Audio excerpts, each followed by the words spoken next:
Pour la première fois depuis le début du conflit, les forces ukrainiennes utilisent des obus américains pour armer leurs canons automoteurs soviétiques 2 S-7 Pion, un symbole fort d'une guerre qui se joue désormais à une échelle bien plus complexe. Ces obus, autrefois destinés aux canons américains M110 et M115 des années 1950 et 1960, permettent à l'Ukraine de redynamiser un matériel lourd, pourtant mis de côté depuis la pénurie de munitions soviétiques. Cette évolution tactique pourrait bien marquer un tournant dans le conflit. Abonnez-vous pour suivre de près cette évolution et rester informé des derniers développements. Le canon automoteur 2 S-7 Pion, un colosse de 60 tonnes et armé d'un canon de 12 mètres, est l'une des pièces d'artillerie les plus imposantes au monde. Développé en Union soviétique dans les années 1960, il a été longtemps un pilier des forces armées soviétiques avant de sombrer dans l'oubli, faute de munitions adaptées. Pourtant, en 2022, après l'épuisement des stocks soviétiques, l'armée ukrainienne s'est retrouvée dans une impasse.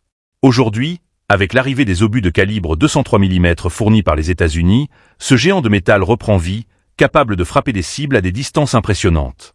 Ce soutien américain, bien que stratégique, soulève de nombreuses questions sur l'implication croissante de l'Occident dans ce conflit. Selon les autorités russes, la fourniture de ces armes à l'Ukraine constitue une escalade directe des tensions et une prise de position manifeste des États-Unis et de l'OTAN. Sergueï Lavrov, ministre des Affaires étrangères russe, a d'ailleurs déclaré que toute cargaison d'armement destinée à l'Ukraine deviendrait une cible légitime pour les forces russes. Le Kremlin voit dans ces livraisons un soutien qui compromet tout espoir de négociation et aggrave une situation déjà explosive. Les implications de cette assistance militaire ne se limitent pas à l'armement.